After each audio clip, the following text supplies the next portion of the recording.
là-bas. Ce n'est pas parce que tu es né de nouveau que la tempête ne viendra pas. Alléluia. Le diable, il est vaincu, mais c'est un monsieur têtu. Les démons, ils sont vaincus, mais ce sont des gens têtus. Même s'ils sont vaincus, ils rentrent toujours. Ils savaient que Jésus était là.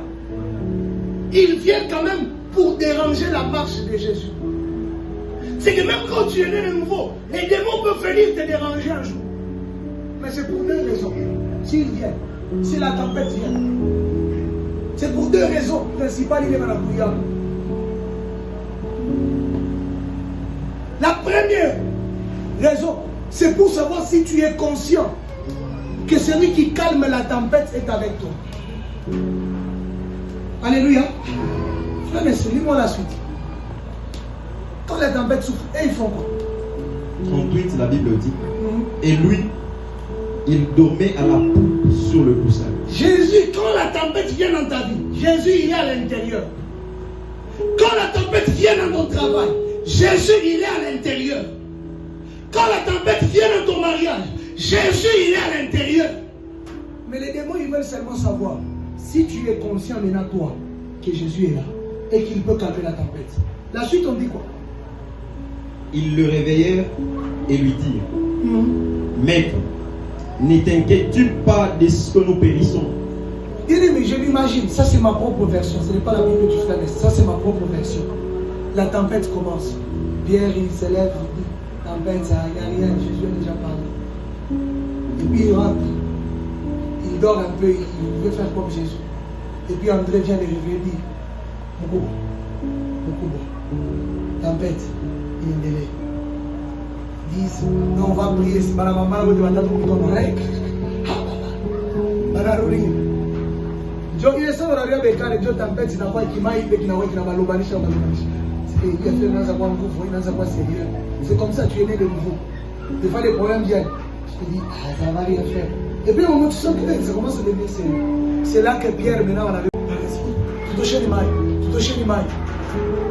C'est comme ça que des fois, quand les problèmes viennent, tu dis d'abord, je vais essayer avec mes efforts. Tu essaies, il m'attouche à maille. Mais la Bible dit, la barque qui n'a pas au point qu'il vient enfoncer. C'est là qu'ils se rappellent, ils disent que nous avons un homme dans la barque. Cet homme, avant qu'on ne monte dans la barque, il a ouvert les yeux des aveugles. Avant qu'on monte dans la barque, il a parlé aux pieds des gens. Les estropiés ont jeté des béquilles. Avant qu'on monte dans la barque, cet homme a produit des miracles. Il est ici avec nous. Je me l'ai informé à quelqu'un, dire à quelqu'un, le Jésus qui a ouvert les yeux des aveugles, il est dans ton cœur, il est avec toi. Quels que soient les problèmes qui peuvent se passer dans ta vie, réveille Jésus. Je me l'ai dit à quelqu'un, réveille Jésus. Quelle que soit la difficulté dans ton mariage, réveille l'homme de Jésus. Il est avec toi. Arrête de te battre seulement avec tes propres efforts. Ta barque, il t'engage mal. Comme on est déjà pas dans le gouffre, appelle Jésus. Appelle-le. Il ne se détourne pas quand les malheureux crient à lui. Il ne se détourne pas quand les malheureux crient à Jésus. Hier, ma femme elle est partie prendre l'hôpital. Elle a fait une hôpital. Quand elle arrive à l'hôpital, il y a une dame qui ne l'a pas reconnue. Et parce que tu as des génies autres. Infirmière, moi, je me reconnais. Maman qui a eu une je me rappelle quand l'enfant est né, ma femme elle était en train de pleurer, elle a dit, qu'est-ce que j'ai fait? Je suis rentré à la maison, ce jour-là, je n'ai rien dit, je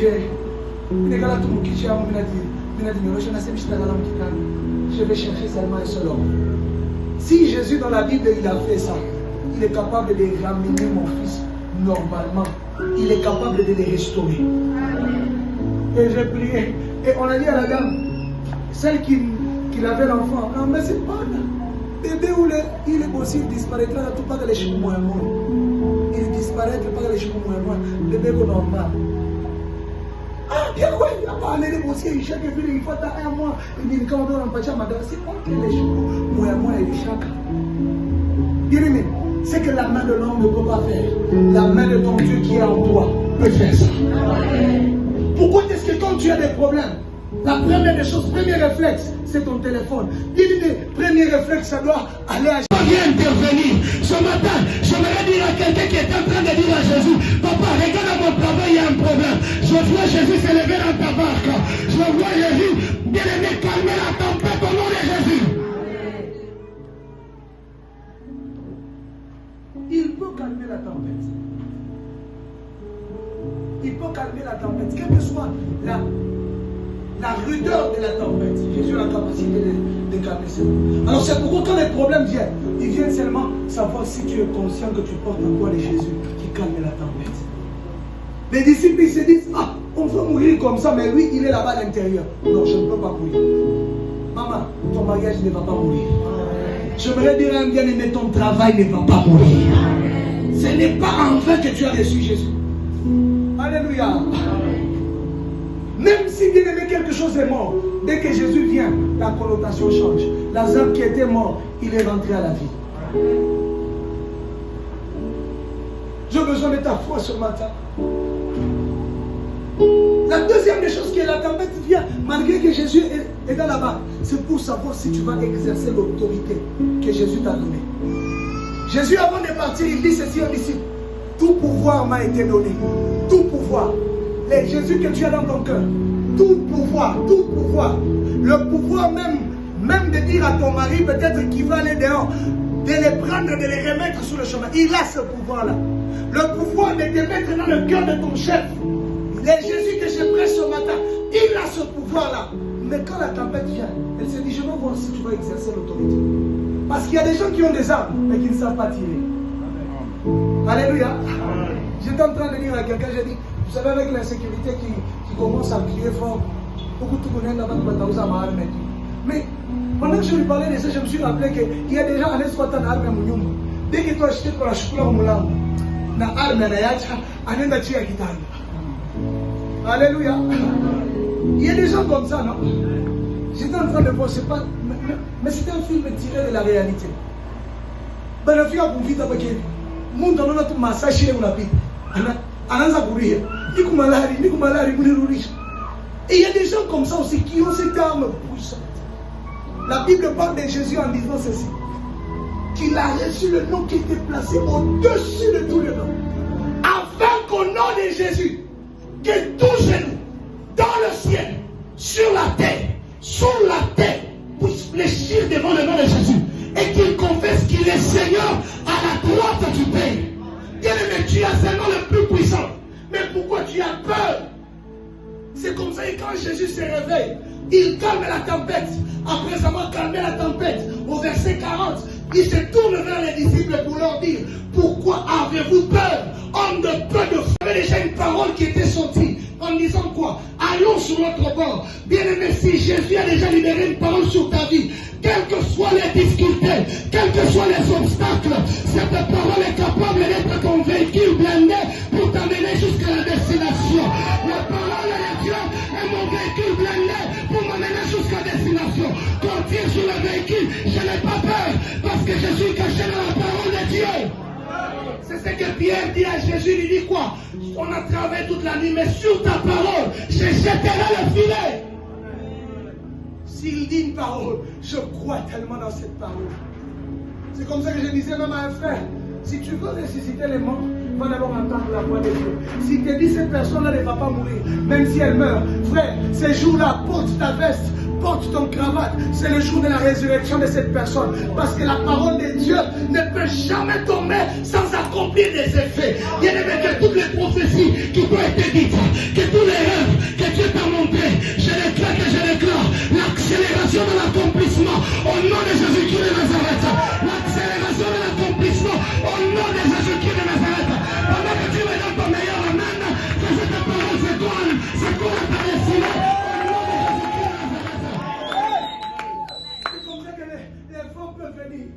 J'ai mis au vent, il y a une parole qui est là. Il y a une parole qui est là. Alors c'est pourquoi maman, quand Dieu t'a dit, tes enfants, tu vas les voir grandir. Il y a des fois quand je regarde mon petit bébé, je les vois, je dis, il est mort ou il est vivant. Et c'est là que ça me rappelle. Parce que les bébés, ils sont bizarres. Quand tu les regardes, il est petit. Des fois tu te dis, est-ce qu'il respire? C'est là que je me rappelle, j'ai dit non. Dieu ne m'a pas donné la parole d'enterrer mon fils. C'est lui qui doit m'enterrer. C'est lui qui doit m'enterrer. Alors je les regarde, j'ai dit, non, petit Dieu est vivant. Alléluia. Bien-aimé, tu dois regarder ton travail qui est en train de mourir. Tu te lèves et tu exerces l'autorité de Dieu.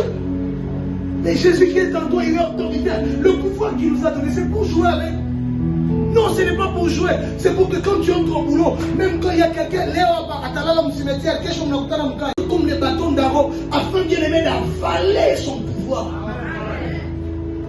Église, n'aie pas peur des défis, n'aie pas peur des problèmes, n'aie pas peur des tempêtes. Jésus s'est dit, homme de peu de force, j'ai peur, pourquoi? Ma parole et ma présence, c'est une seule chose. Alléluia. Aujourd'hui, peut-être Jésus n'est pas là physiquement, mais il y a sa parole qui est présente dans la vie de tout un chacun. Vous savez, ce verset répété, les théologiens parlent des 365 fois dans la Bible. Ne crains pas, n'aie pas peur, je ne t'abandonnerai pas. Elle est répétée presque plus de 365. Pour dire quoi? Pour chaque jour, nous avons une parole de Dieu qui nous dit pas, n'aie pas peur, je suis là avec toi. Bien-aimé, si chaque jour, peut-être même, ça arrive que tu ne lis pas la Bible, mais chaque jour, rassure-toi qu'il y a une parole de la Bible, qu'il y a une parole de Dieu qui est attachée à toi. Pour dire quoi? Je n'ai pas peur. Même quand la tempête, elle vient, je marche et je dis, je n'ai pas peur. Parce que Dieu, il est avec moi. Il dit quoi dans Esaïe? Même quand tu traverses le feu ne te consumera pas. Même quand tu traverses les grandes eaux ne peuvent pas te submerger. J'aimerais dire à quelqu'un qui pensait que les grandes eaux allaient les submerger. Il y a une parole qui est écrite pour toi. Ces grandes eaux ne peuvent pas te submerger. Ça va seulement créer les tourments tout autour de toi. Parce que quand Jésus finit de calmer la tempête, les disciples se posent la question de savoir qui est cet homme à qui obéit même le vent et la mer. Bien-aimé, les gens vont voir les résultats. Ils vont te dire, est-ce que tu es dans l'occultisme? Est-ce que tu es dans la sorcellerie? Non, je porte en moi le Tout-Puissant. Je porte en moi le Roi de Rois. Je porte en moi celui qui appelle à l'existence des choses qui n'existent pas comme si elles existaient déjà. Oh bien-aimé, je sais une forte gloire de Dieu, une forte puissance de Dieu ce matin sérieux qui est en train d'envahir sérieux afin de réveiller la puissance qui est en train de dormir dans ton cœur. Afin bien-aimé de réveiller cette puissance pour te dire face à cette tempête, maman, ne pleure pas, essuie seulement tes larmes, lève-toi et commence à exercer la puissance de Dieu, commence à exercer l'autorité de Dieu. Je suis né de nouveau de Dieu. Alléluia. C'est pourquoi il y a des chrétiens qui ratent des opportunités d'exercer l'autorité. Non, pasteur, vous avez dit, comme je suis né de nouveau, je veux vivre dans une vie de gloire en gloire. Oui, l'intervalle entre la gloire et la gloire, c'est le problème. Et comme tu vas traverser ces problèmes-là, c'est là que tu atteins une autre dimension de gloire. Alléluia.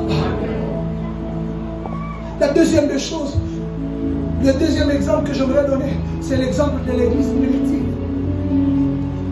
Actes des Apôtres, chapitre 4, frères, du 1er au 3e verset. Frères, toi trouve le verset 8. Ce sont les chrétiens. Lis-moi le verset 3. Actes des Apôtres, chapitre 4. Pour ceux qui écrivent, on va écrire du verset 1 au verset 3. Mais lis-moi d'abord le verset 3 seulement. La Bible dit, ils mirent les mains sur eux et ils les jetèrent en prison jusqu'au lendemain, car c'était déjà le soir. Cependant, beaucoup de ceux qui avaient entendu la parole crurent, et le nombre des hommes s'éleva à environ 5 000. Alléluia. Pierre, il se lève, il prêche l'évangile, il guérit l'estropié, il guérit celui qui était à l'entrée du temple. Cet homme se réveille, ils entrent dans le temple et commencent à célébrer Dieu. Bien-aimé, tu auras une louange sans la chorale, tu vas chanter toi-même. Alléluia. Je me rappelle de ces garçons, j'aime souvent le dire. Il me dit, pasteur, j'arrive au niveau de Mariapolis, quand on me dit que ma maladie de cœur est finie, je commence à danser par Mariapolis, parce que pour musique. Bien aimé, que de telles choses t'arrivent au nom de Jésus. Que de telles choses t'arrivent au nom de Jésus. Papa Djali m'explique, il me dit, papa, il me dit, le jour que Dieu l'a visité, il dit, papa, j'ai pleuré, je ne savais pas que c'était quoi. Bien aimé, à cause de ce que tu étais en train de faire. surnaturel au nom de Jésus. Il y a même des gens, on t'a dit, je voudrais te dire, ils seront étonnés, la porte fermée, mais toi tu vas percer, l'Éternel va percer, l'Éternel va percer.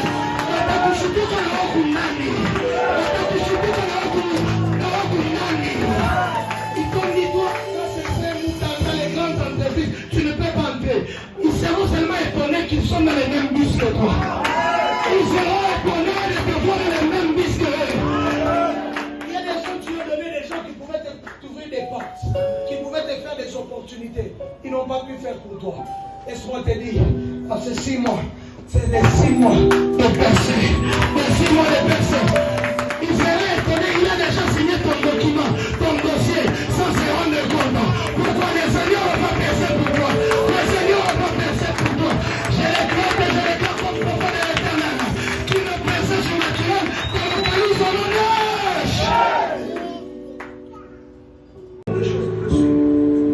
Que le Dieu d'alliance, le Dieu de mes pères, le Dieu d'Alexandre Naval, le Dieu de William Marcel Abba, le Dieu de Maïka Moïse Efrat, qu'il puisse te surprendre. Que cette porte que tu n'as jamais atteinte, que cette porte que tu n'as jamais ouverte, qu'elle soit percée par la puissance du Saint-Esprit. Au nom de quel est Dieu tout-puissant qui ouvre les portes pour les hommes, qu'il t'ouvre la porte, qu'il t'ouvre la porte de finance, qu'il t'ouvre la porte des connexions divines, qu'il t'ouvre la porte des faveurs divines. Que cela soit ton partage au nom de... Que la grâce et la faveur de Dieu soient ton partage. J'aimerais que tu prennes ta sémence là où tu es. On va prier pour ça. Que Dieu nous accorde des personnes.